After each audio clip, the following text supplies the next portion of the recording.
warahmatullahi wabarakatuh. Perkenalkan, Ibu, nama saya Siti Susanti, mahasiswa UT PGSDPI semester 2. Untuk memenuhi tugas 2, tugas tutorial 2, pengembangan kurikulum dan pembelajaran di SD. Oleh sebab itu, saya ingin mewawancarai Ibu selaku guru kelas 4 di SD Negeri Kejawan ini. Nanti di sini ada 3 pertanyaan yang ingin saya sampaikan ke Ibu. Baik, langsung saja. Pertanyaan yang pertama, bagaimana proses implementasi kurikulum Merdeka yang sudah diterapkan di SD Negeri Kejawan ini?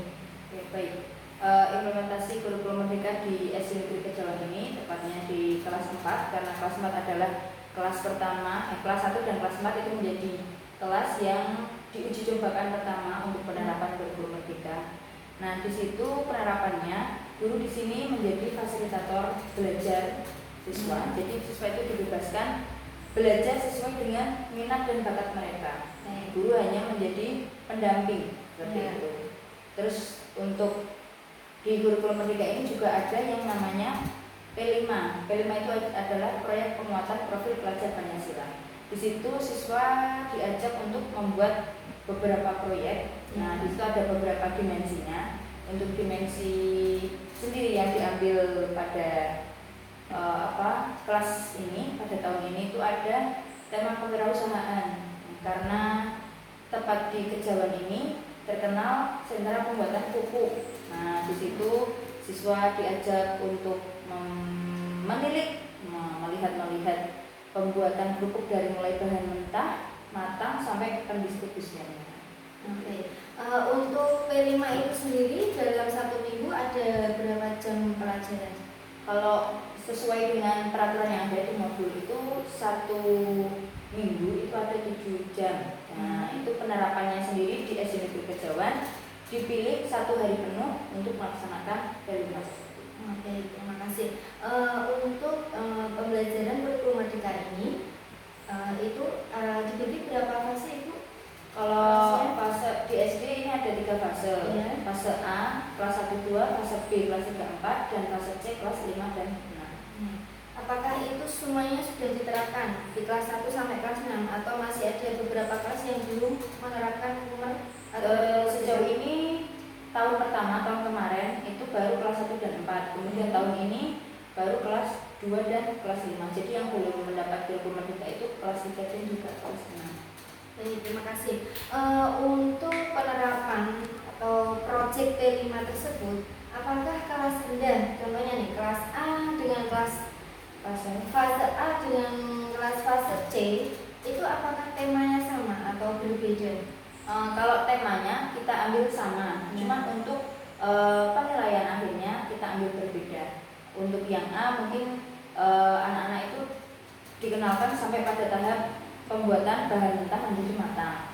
Nah, untuk kelas fase yang tinggi itu sampai proses pendistribusian dari bahan tadi yang kita menilik tadi.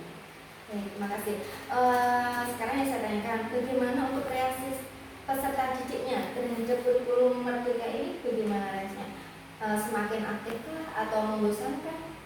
Kalau untuk siswa sendiri, mereka anak itu kan punya karakter bebas kan. Jadi diberi kurikulum yang seperti ini mereka merasa senang pastinya. Terima kasih. Terus pertanyaan yang kedua, hambatan apa yang Ibu hadapi ini selama pembelajaran kurikulum Merdeka ini? Kan Ibu sudah berjalan kurang lebih 2 tahun ini. Nah, bagaimana hambatannya? Kalau untuk saya pribadi, hambatannya sendiri itu mungkin yang pertama adalah skill dari saya pribadi itu belum begitu menguasai bagaimana pengimplementasian kurikulum Merdeka yang benar. Kemudian untuk hambatan yang kedua pada umumnya, karena ini masih sekolah di desa, itu sarana dan prasarana belum begitu mendukung, baik untuk yang intrakurikuler maupun untuk yang proyeknya sendiri. Selain itu ada lagi? Menurut saya, ya baru itu. Untuk manajemennya waktunya tersendiri sudah ini ya, sudah pas. Iya, alhamdulillah bagus itu. Terima kasih. bagaimana solusi yang kira-kira yang baik untuk diterapkan? Oke, karena tadi adalah hambatan menurut saya sendiri, nah, menurut saya pribadi, untuk memberi solusi menyelesaikan hambatan tadi, paling tidak saya itu mengikuti pelatihan-pelatihan dan mencari beberapa sumber terkait dengan bagaimana implementasi kurikulum merdeka yang baik dan benar. Untuk di SD Negeri Kejuan sendiri itu Bapak Ibu gurunya ada seperti pelatihan apa ya? Kayak yang dinamakan KKK itu ada tidak? Oh, forum guru itu ada. Kalau di kecamatan sini biasanya dilaksanakan setiap 1 bulan sekali. Terima kasih. Itu setidaknya kan bisa menambah Ya, wawasan dan saling di situ tukar sama sesama guru. Terus tadi untuk yang hambatan tadi sarkas, kira-kira solusinya apa ya yang bisa diterapkan menurut saya banyak? Kalau sarana dan prasarana itu juga berjalan, bisa dipenuhi berjalan karena sekolah ini kan mendapat bantuan BOS itu.